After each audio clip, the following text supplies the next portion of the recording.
Good evening. How's everybody doing tonight? General Swan, thank you very much for that kind introduction. And Chief of Staff, General Reinert, it's an honor to be in your presence this evening. Also, General Ham, thank you for having me. And of course, Joe, for all your hard work putting together tonight's presentation. And thank you all to the men and women who came out tonight and decided that this would be more exciting than the State of the Union and the Iowa caucuses. Now let's hope that's the case. So American General Douglas MacArthur, driven from the Philippines at the start of World War II, famously vowed to return. This is the untold story of his homecoming. The 29-day battle to retake Manila in February 1945 proved a fight unlike any other in the Pacific War. A bloody urban brawl that forced American soldiers to battle block by block, house by house, and even room by room. The end result was the catastrophic destruction of the city in a rampage by Japanese troops that terrorized the civilian population. Landmarks were demolished, neighborhoods torched, countless women raped, and their husbands and children murdered. Not only did the battle give American war planners a glimpse of what an invasion of the Japanese homeland and retaking of cities like Hong Kong and Singapore might involve, but those brief weeks in February 1945 forever transformed a city once known as the Pearl of the Orient and decimated generations of Filipino families, the ripples of which still echo through lives even today, nearly exactly 75 years later. Now, to truly appreciate the tragedy of the Battle of Manila, it's important to rewind at the turn of the 20th century. The United States had captured the Philippines along with Cuba during the Spanish-American War, but unlike Cuba, which we granted independence, America decided to hold on to the Philippines. The rationale for that was best described by Arthur MacArthur, father of General Douglas MacArthur, who'd helped capture Manila during the Spanish-American War and later served as a military governor. Quote, "The archipelago," he told Congress in 1902, "is the finest group of islands in the world. Its strategic position is unexcelled by that of any other position on the globe." Now, policymakers realized that Manila, which would serve as the nation's front door to the business markets of China, India, and Malaya, needed a facelift to help attract industry and better reflect America's growing global status. To spearhead that transformation, the U.S. hired famed architect and municipal planner Daniel Burnham.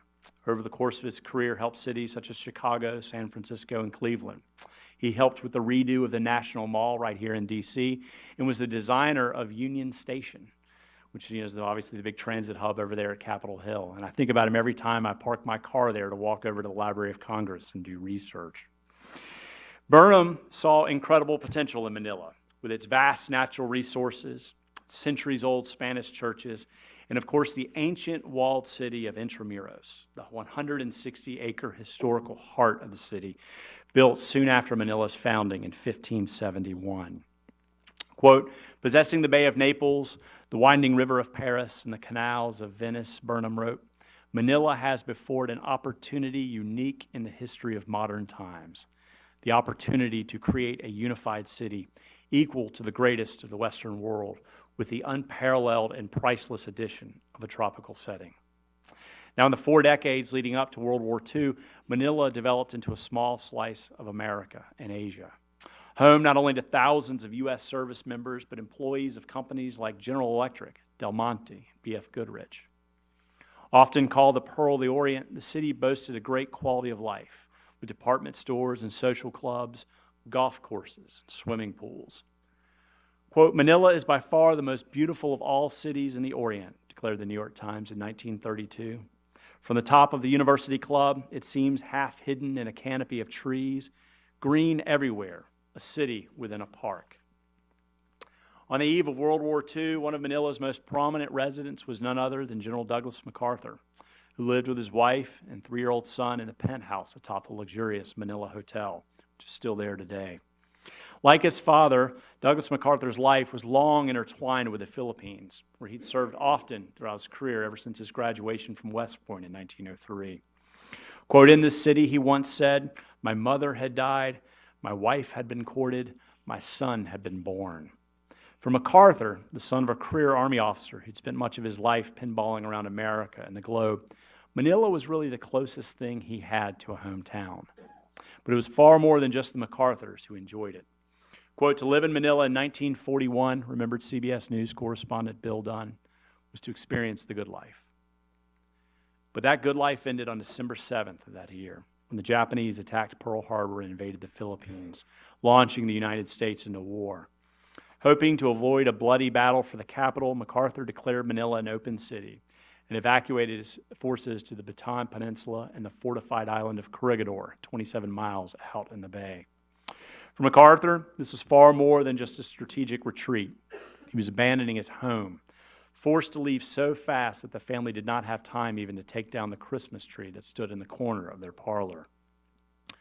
Japanese troops entered the city on January 2nd, 1942, and began rounding up the thousands of American civilians who were unable to get out, and interning them at the University of Santo Tomas, pictured here.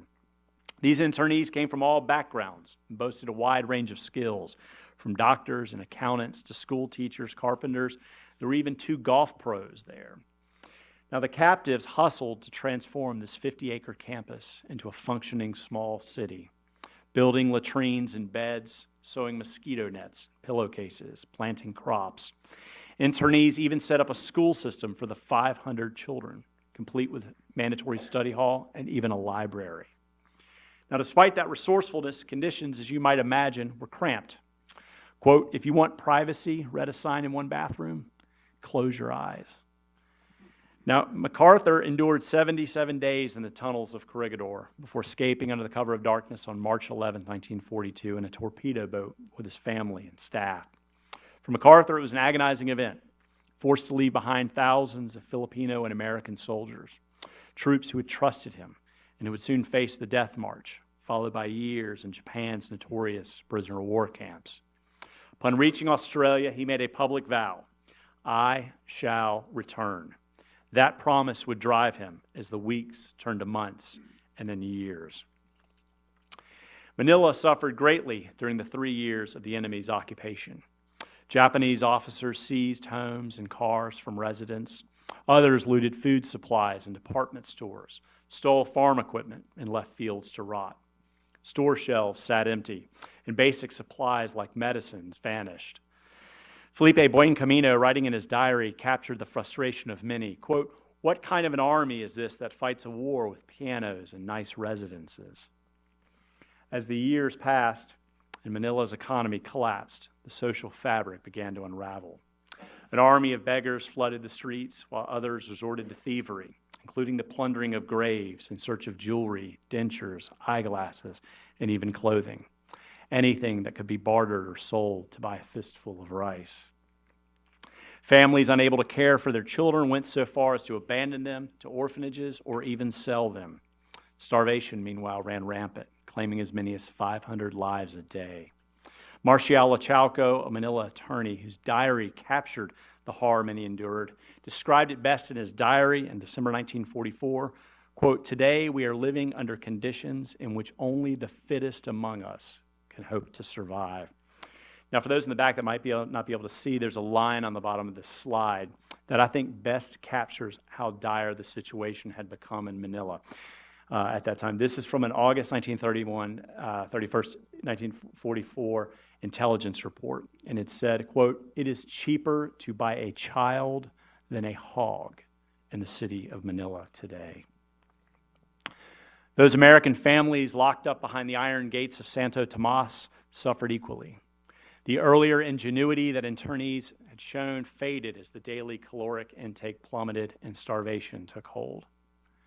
A medical survey conducted in January 1945 revealed that the average male internee had lost 51 pounds, the average female 32. To survive, desperate internees ate dogs, cats, pigeons, and even rats, which you can see here in this diary entry were selling for 8 pesos each on the camp's black market. Quote, I was worried about a lump in my stomach, Louise Goldthorpe wrote in another one of her diary entries.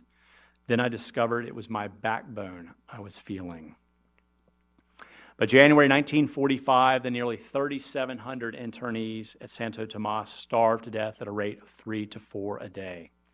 These 5 internees lost a combined total of 273 pounds. Quote, "We survived on hope," recalled one of those internees, "hope that the American forces would return." And those hopes were rewarded on January 9th, 1945. MacArthur's forces hit the beaches of Luzon. Coming ashore at Lingayen Gulf, in the northern part of the island, in preparation for the 100-mile drive south to liberate Manila. Now, standing in MacArthur's way was Japanese General Tomoyuki Yamashita, whose job was to turn the Philippines into a tar pit, to bog down America in its march north toward Japan. Yamashita had proven himself early in the war, seizing Singapore from the British and earning the nickname the Tiger of Malaya. But his rivalry with War Minister Hideki Tojo had led the latter to park Yamashita for much of the war in Manchuria. Tojo's ouster following the fall of the Mariana Islands in the summer of 1944 led to Yamashita's resurrection. And just as MacArthur had come to redeem his earlier promise, Yamashita was equally as certain of his fate. He had come to die, but he did not plan to do so in Manila. Instead, he divided up his army and planned to fight a protracted battle in the woods and jungles of Luzon. In contrast, Rear Admiral Sanji Iwabuchi, who commanded the Manila Naval Defense Force, had no intention of abandoning the capital, even if Yamashita, his boss, had demanded it. Now, Iwabuchi had been a failed sea captain early in the war. He'd had a ship shot out from under him off of Guadalcanal, and he'd survived, which in Japanese culture was a big disgrace. He saw in Manila a chance to redeem himself by creating an urban bloodletting similar to Stalingrad. To accomplish this, he divided his 17,000 soldiers and Marines into several geographic commands that covered northern, central, and southern Manila. Iwabuchi's plan called for an ultimate defense centered around Intramuros, the ancient citadel guarded by towering walls, 40 feet thick at the base and 20 feet high. Around the old walled city, he planned a perimeter of large concrete buildings, small fortresses really, designed to withstand typhoons and earthquakes. To make it even harder for the advancing Americans, the Japanese barricaded the insides of these buildings with desks, chairs, and bookcases. To further slow any enemy advancing through the corridors, troops built staggered walls filled with dirt, leaving just enough clearance over the top that they could hurl a hand grenade. Iwabuchi's forces likewise booby-trapped intersections. This is the corner of Dart and Oregon Streets, where the Japanese had set out 25 drums filled with concrete and sunk 16 railroad axles into the roadway. In addition, they planted improvised explosive devices here made from old beach mines, all of which was covered by a pillbox in the top right-hand corner. This is a photograph of another Japanese tank trap constructed at an intersection. You can see they've taken 2 truck bodies and cabled them together and anchored it on the tree here, and they've got poles set upright into the road there. Now, to retake Manila, American forces carved up the city. 37th Infantry and the 1st Cavalry would enter from the north. 37th Infantry would cross the Pasig River near the presidential palace and then swing toward the waterfront and the old walled city, while the cavalry would envelop the city from the east, and the 11th Airborne would then drive up from the south and close the city's back door. Now, despite these preparations, MacArthur was convinced that the Japanese would evacuate the city just as he had done at the start of the war. The general was so confident of this fact that he had his staff begin planning a liberation parade for Manila, down to picking the jeep assignments of his senior officers and even the parade route, making sure it went back in front of his old home atop the Manila Hotel. Complicating the challenge for American war planners at this time was the mix of intelligence coming out of Manila. Up until December 1944, the Filipino guerrillas were radioing that it seemed that the Japanese forces were pulling out, which was in accordance with Yamashita's plan. But by January of 1945, the intelligence had done a 180-degree change. By that time, Filipino guerrilla reports talked about the fortifications of intersections, of buildings, of the planning of landmines. Now, these residents, who for 3 long years had waited and hoped for America's return, watched the growing fortification of the city with alarm. Quote, "Defeat is a bitter pill that the Japanese will not swallow," one resident wrote in her diary. Defeat is the one thing that can make them turn into beasts. At 6:35 p.m. on February 3rd, literally 75 years ago yesterday, the American cavalry rolled into Manila, prepared to liberate the city. In the northern suburbs, troops were greeted as celebrities. And nowhere was that more true than at Santo Tomas, where the cavalrymen arrived at 8:30 p.m. that night. Internee Tressa Roca captured the excitement in her diary. Quote, "Before the men in the tanks knew what was going on, they were pulled out of them and lifted on the shoulders of our scrawny fellow internees. It was impossible to hold back the worshiping and joyous internees," she wrote. That night, starving internees feasted on army rations, while American troops spoiled the children with candy. Frank Robertson, a reporter with International News Service, described just such a scene in his first dispatch from the camp. Quote, "One of the unforgettable things was the slow smile of wonderment on the pale, tense face of a little girl of 4, tasting chocolate for the first time." Of course, many in the city were starving as well, and American troops throughout the battle would find themselves swarmed by hungry civilians, like this young Filipino girl clinging to a box of army rations. But the excitement over America's arrival proved short-lived. Iwabuchi gave the order on February 3rd, the same day the cavalry rolled into Manila, to begin the planned destruction of the city. Incendiary squads swept through districts north of the Pasig River and began setting fires and dynamiting buildings. MacArthur's pilot, Dusty Rhodes, witnessed the scene from the air. Quote, "The spectacle was an appalling sight," he wrote. "The entire downtown section of the city was a mass of flames rising 200 feet in the air. Manila residents grabbed what belongings they could carry and fled. General Robert Baitler, commander of the 37th Infantry, described it best in his report. Quote, "We were powerless to stop it. We had no way of knowing in which of the thousands of places the demolitions were being controlled. Big, modern, reinforced concrete and steel office buildings were literally blown from their foundations to settle crazily in twisted heaps. In addition, the Japanese blew all the bridges over the river, which divided the city. After destroying the city's northern districts, the Japanese fell back across the river into central Manila, forcing American troops to cross the Pasig and begin what would prove to be an incredibly bloody urban fight. Block by block, American soldiers pressed deeper into the city, frequently slowed by fortifications at intersections, which required troops to blast their way through adjacent buildings in order to attack the rear of a pillbox.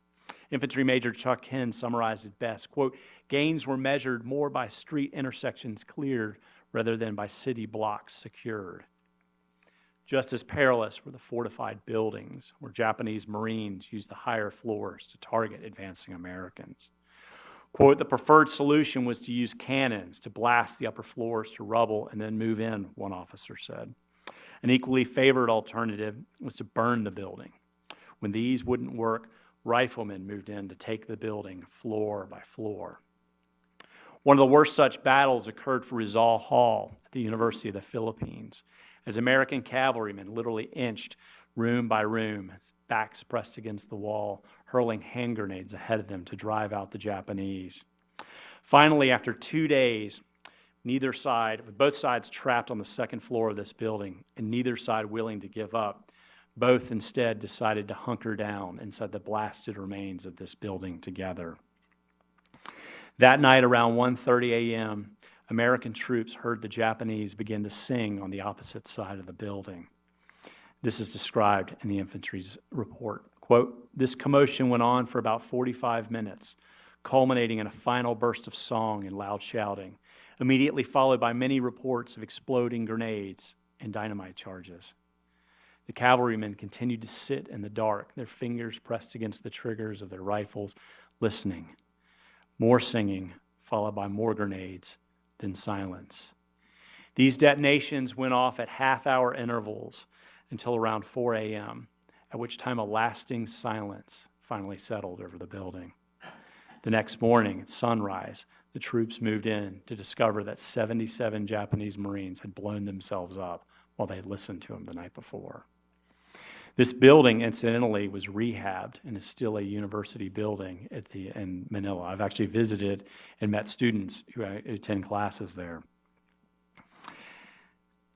Now, MacArthur refused to allow planes to bomb the city for fear of killing civilians, but he relented and permitted artillery after America suffered heavy casualties crossing the passage.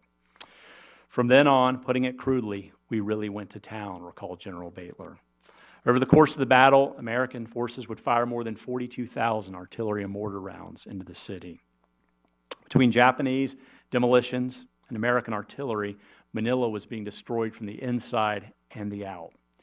Men, women, and children retreated below ground, where conditions inside cramped air raid shelters devolved as the hours turned to days.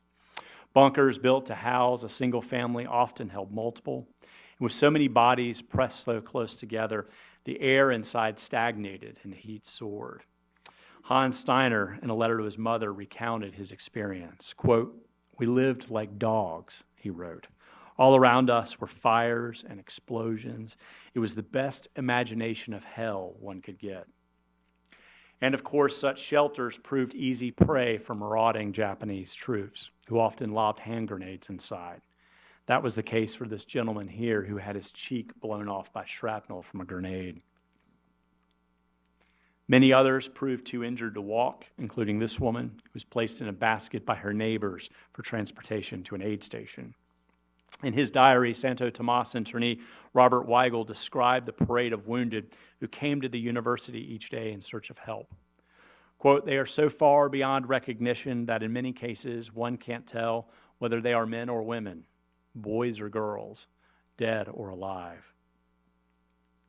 Now, by February 9th, just 6 days after the Americans had reached Manila, Iwabuchi realized that the fight was lost. The Americans were across the river and pressing deep into central Manila. Meanwhile, his fortifications along the city's southern border likewise threatened to collapse. The Americans had far more firepower and far more troops. And at that point, the fight took a very evil turn, devolving from a battle over one of Asia's great cities into one of the worst human catastrophes of World War II. An examination of the timeline of the dozens of atrocities that occurred in Manila point to February 9th as the fulcrum on which the violence against civilians shifted from individual attacks against suspected guerrillas to organized mass extermination. American war crimes investigators would later tally 27 major atrocities just inside Manila. The Japanese tossed babies in the air, skewering them on the tips of their bayonets. Troops decapitated hundreds of others with swords and burned thousands to death alive. The lucky ones received a bullet. In one such example, Japanese Marines stormed the Red Cross headquarters, going room by room, shooting and bayoneting more than 50 civilians, including 2 infants, one just 10 days old. The Japanese likewise burned to death more than 500 other men, women, and children inside the German Hall, which was a big social club in downtown Manila, where residents had gathered because of its yard. It's offered a fire break for the surrounding blazes. Troops forced hundreds of other civilians into the dining hall at St. Paul's College, rigged the chandeliers with explosives, and then dynamited it, killing 360 people. In one of the more gruesome crimes, the Japanese converted a home on Singalong Street into a house of horrors. Troops cut a hole on the upstairs floor and then marched blindfolded civilians inside, forcing them to kneel over that hole. A Japanese Marine then cut each person's head off with a sword before kicking the body down into that hole. American war crimes investigators later determined that 200 men died inside this home, though 9 miraculously survived to recount what had happened. The atrocities went beyond murder. The Japanese rounded up thousands of women, locking many of them inside these 4 buildings, the last one being the Bayview Hotel, which had been Jean MacArthur's first home when she moved to Manila in 1935. There, inside rooms where tourists had once enjoyed Manila's legendary sunsets, Japanese troops assaulted hundreds of women. Quote, "I was raped between 12 and 15 times that night. I cannot remember exactly how many times," one victim later testified. "I was so tired and horror-stricken that it became a living nightmare." The Japanese did not discriminate. They killed men and women, the old and the young, the strong and the infirm. Alongside thousands of Filipinos, they slaughtered Russians, Spaniards, Germans, Americans, and Indians, as well as 2 Supreme Court justices, the family of a senator, and scores of priests. Quote, "The list of known dead that has come to my attention sounds like a who's who of the Philippines," Attorney Marshall Lachauca wrote in his diary. Those residents who were able began a long march out of the city, a dangerous journey through an apocalyptic wasteland. It was a scene described by Life magazine photographer Carl Meidens. Quote, "All morning we had seen the long files of people walking mutely rearward past the advancing infantry. Some of them limped with improvised wound dressings. Many of them walked, heaven knows how, with open wounds." The Americans were so inundated with escaping refugees that engineers had to build a catwalk over one of the pontoon bridges to ease the flow out of the city. Now, by the morning of February 23rd, American forces had isolated the last of the Japanese inside the old walled city of Intramuros and a handful of surrounding government buildings. The fight to retake the walled city began with a massive artillery barrage at 7:30 a.m., one so destructive that it blackened the sky, turning day into night. In this photograph, you're actually looking down the Pasig River, and that's the old walled city there at the end, and you can see sort of beneath the black clouds. And I think also one of the things to note here is look at the side of this building that's just ripped off right here. In 1 hour, American forces fired 10,000 artillery and mortar rounds into the 160-acre area. Every second of the bombardment saw an average of 3 shells fired, creating a continuous rolling thunder that for those civilians trapped inside the old walled city was terrifying. Quote, "We could not even see each other because all the smoke," one later said. "We thought we were all going to die." At 8:30 a.m., the guns fell silent, the artillery fell silent, and the assault troops moved in. Quote, "The ensuing silence," one journalist recalled, "seemed even louder than the bombardment." Once inside, troops discovered that the survivors were almost exclusively women and children. War crimes investigators later determined that the Japanese had killed an estimated 4,000 men in the days leading up to the assault.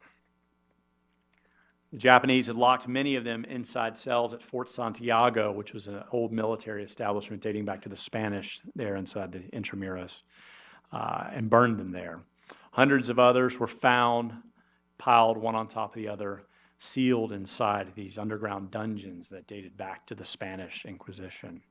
These dungeons actually just opened for the first time to the public this week in the Philippines, that you can tour them.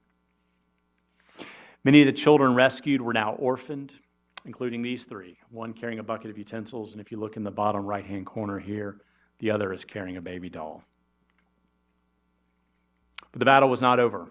America still had to eliminate the last of Iwabuchi's forces, holed up inside a handful of government buildings that ringed the walled city.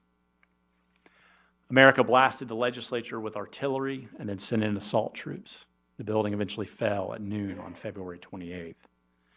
Troops then pounded the agriculture and finance buildings. Iwabuchi decided to make his final stand inside the agricultural building.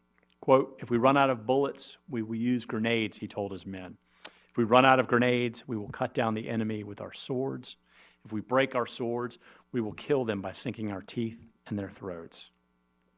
But Iwabuchi's vigor withered under the onslaught of America's merciless guns, which pulverized the columns and ripped gaping wounds in the concrete walls around him, exposing the building's sinuous veins of rebar. Iwabuchi had presided over one of the most barbaric massacres of World War II. His troops had wantonly slaughtered tens of thousands of men, women, and children in some of the most cruel and horrible ways. Survival was not an option, and he knew it. So Iwabuchi summoned the last of his remaining forces and apologized for leading them to doom. Quote, "If anyone has the courage to escape, please do so," he instructed them. "If not, please take your lives here." The admiral then retreated to his quarters on the main floor on the northwest side of the building, where, armed with a knife, he slit open his belly. A handful of Japanese troops did, in fact, at this point surrender, like this Marine pulled from the agricultural building. But most, however, chose to die. And on March 3rd, 1945, 29 days after American troops rolled into the city, the Battle of Manila finally ended. The fight to retake the Philippine capital had resulted in the deaths of 16,665 Japanese troops, the near total destruction of Admiral Iwabuchi's forces. MacArthur's men suffered a little over 1,000 killed and 5,500 wounded. Civilians bore the brunt of the horror, with an estimated 100,000 killed, many of them slaughtered by the Japanese. The dead were often so disfigured that relatives had to identify them through clothes, cigarette cases, and keychains. This is a quote, for those who can't see it in the back, from a letter from one of the survivors saying, quote, "The rape of Nanking is reported as a tame performance compared to what Manila has suffered these past 3 weeks. The Japanese have murdered wholesale and retail. To call them beasts would be to slander the beasts. To call them fiends would be to slander the fiends." Those who found remains were, of course, the lucky ones. Others would have no resolution, a sentiment captured in a letter by Santo Tomas survivor John Osborne. Quote, "With a heavy heart full of pity, I have, during these recent days and weeks, observed the searchers, the seekers after lost loved ones. Daily they have gone out the gate, hoping to find some trace of relative or friend, to change that dreadful uncertainty to certainty that would be the certainty of death. First, they visit the site of the old home, now probably nothing but a heap of ashes and broken walls. Then to the homes of relatives and friends for news of the lost. Finally, they just walk the streets looking at the dead, who today are numerous." Over the city of Manila hung that awful stench of death. Worse than the smell, remembered Infantry Major Chuck Hen, was the taste of death, which settled on the tongue. Quote, "No amount of spitting," he recalled, "could clear it away."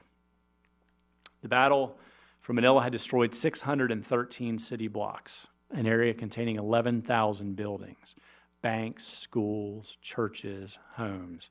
More than 200,000 people were left homeless.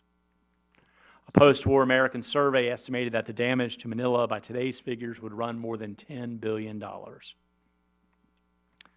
And beyond the structural losses were the cultural ones, from centuries-old Spanish churches to museums filled with paintings and statues, libraries filled with archives and priceless literary works. And of course, the economy was in shambles, a sentiment best described by Abraham Hartendorp. Quote, "The manager of one of the Manila oil companies, and speaking of rebuilding his plant, stated that he would have to begin again, at the beginning, with a land survey." More than anything, however, was the incalculable loss to the nation's precious human capital, made up of individuals like Dr. Nick Reyes, who founded Far Eastern University, and who once offered so much to the future of a soon-to-be independent Philippines until his murder by the Japanese on February 9th. Just as destabilizing in the long run, too, were the deep wounds left in so many nuclear families, exemplified by the child's loss of its parents, of a mother, father, and of course, lifetime of memories and experiences. Amid this sea of destruction, MacArthur returned to the Manila Hotel to find his own home in ruins. Gone was his vast personal library. Gone were his father's Civil War medals and mementos. Gone was his own son Arthur's baby book, a loss that crushed Gene MacArthur.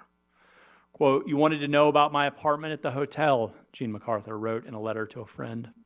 "Of that, as well as everything else I know in Manila, it is gone."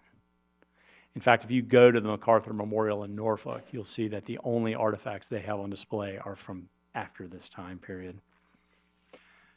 Japanese General Yamashita remained elusive until the end of the war, when he walked out of the mountains and surrendered.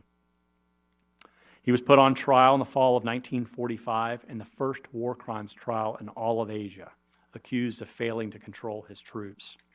Yamashita blamed everything on Iwabuchi, even though evidence showed that he was in touch with the admiral throughout most of the battle and could have intervened to stop the violence. Furthermore, Yamashita was no stranger to this level of bloodshed. His own troops had killed thousands after the fall of Singapore earlier in the war, while his chief of staff in the Philippines, Akira Muto, had been one of the key architects during the rape of Nanking. Over the course of 32 days, the Battle of Manila was replayed before a panel of 5 judges and a total of 16,000 spectators who jammed inside the courtroom, which is now the ballroom at the U.S. Embassy there, sitting shoulder to shoulder each day to watch. A parade of 286 witnesses, doctors, lawyers, teachers, even gravediggers, testified about what happened in Manila. Yamashita was convicted on December 7th, 1945. His dogged defense lawyers appealed his case all the way to the United States Supreme Court, but ultimately lost. February 23rd, 1946, Yamashita, stripped of all his medals and decorations and even his officer's uniform, was led out into a sugarcane field 40 miles south of Manila, where he was hanged. Yamashita's execution, however, did little to provide solace for the victims, many of whom would battle years of physical torment, many of whom still battle, those that are alive today. Others wrestled with emotional wounds. Scores more struggled to understand the barbarity inflicted upon them. Quote, "It was just total hatred and savagery," recalled survivor Johnny Rocha. "You cannot explain it otherwise." Nearly a half century after the battle, survivors banded together to form an organization, the Memorare Manila 1945 Foundation, dedicated to preserving the story of the civilian sacrifices during the city's liberation. To memorialize those killed, the organization erected a statue inside the old walled city of Intramuros of a weeping mother cradling a dead infant surrounded by other dead and dying figures. The inscription on the base of that statue provides a powerful epitaph. Quote, "This memorial is dedicated to those innocent victims of war, many of whom went nameless and unknown to a common grave, or never even knew a grave at all, their bodies having been consumed by fire or crushed to dust beneath the rubble of ruins. Let this monument be the gravestone for each and every one." And that concludes my upbeat presentation. I'm sure some of you guys are wishing you actually tuned in to the State of the Union and the Iowa caucuses after that, right? So I'm happy to take any questions if anybody's got them. Take the microphone so folks that are watching online their questions.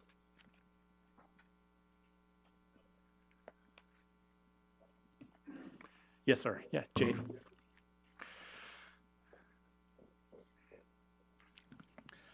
Sir, what impresses me about your book is that you had access to a variety of archives and journals and memoirs, etc.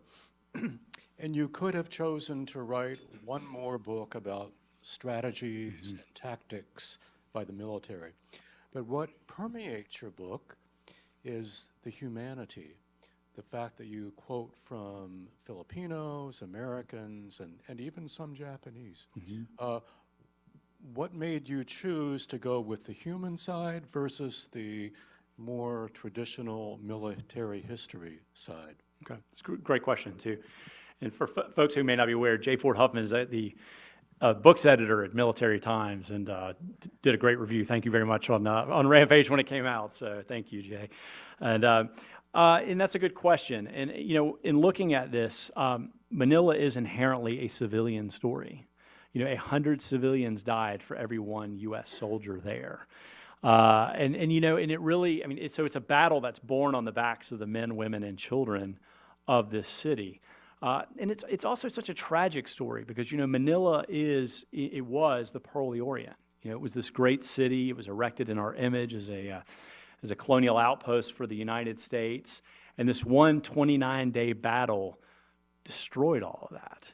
And, you know, those wounds that the families suffered are still, I mean, they're still there today. I mean, I did a whole book tour in Manila last year. We went to 11 different universities and did talks, and Battle of Manila survivors came out. I mean, one gentleman had been in that cafeteria at St. Paul's when those chandeliers blew up.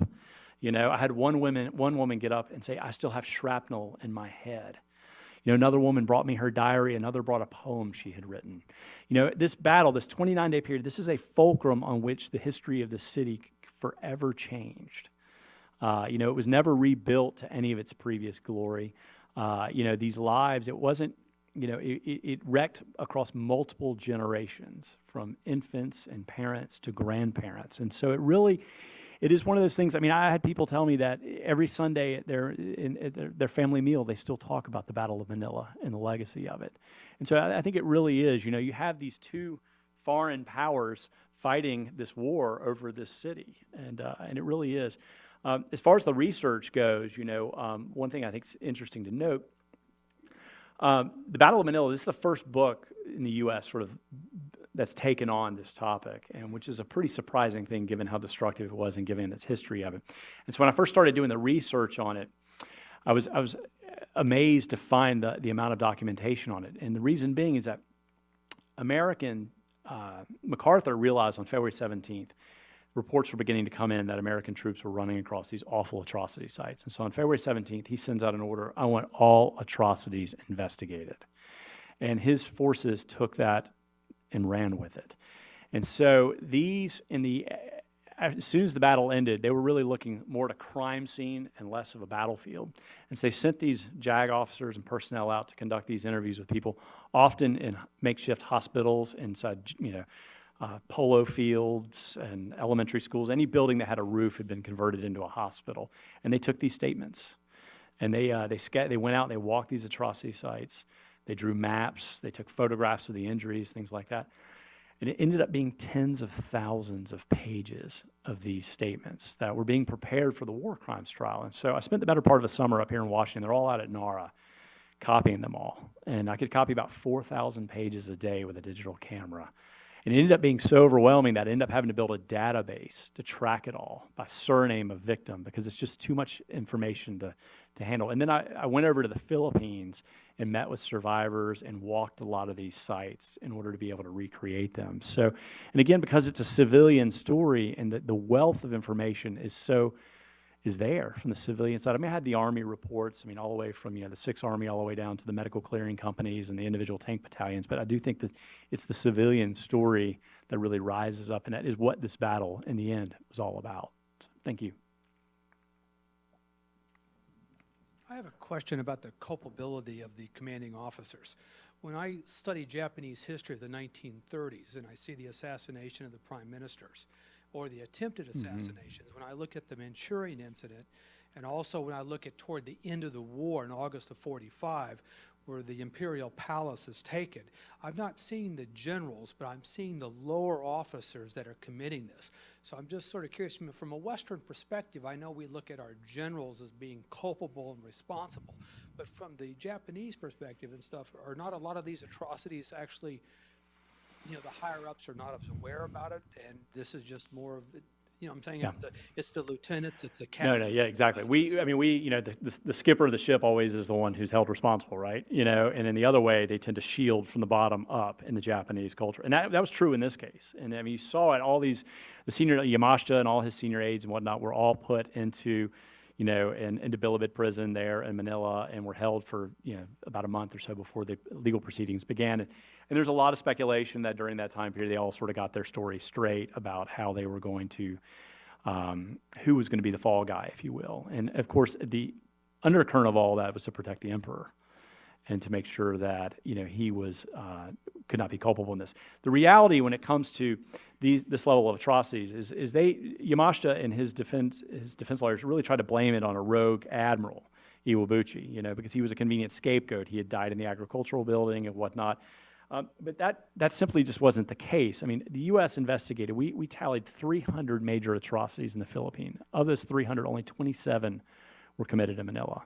So the majority of them took place outside of Manila. So the rogue admiral defense really didn't hold.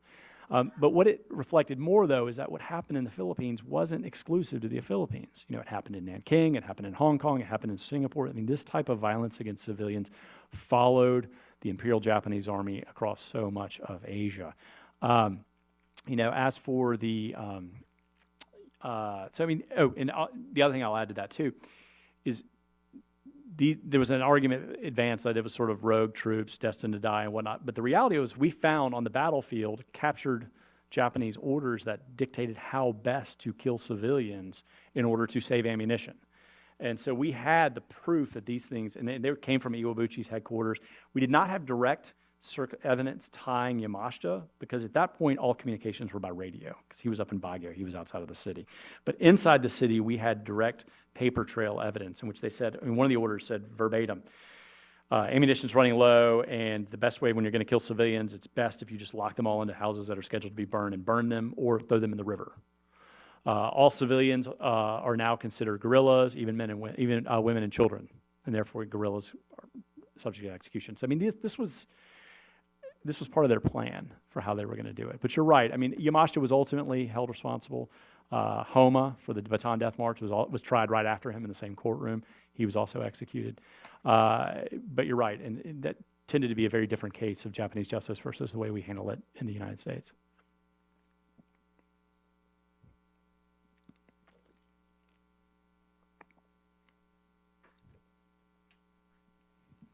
Yes, I was wondering if you could speak to how the experiences of the Battle of Manila informed planning for the invasion of Japan.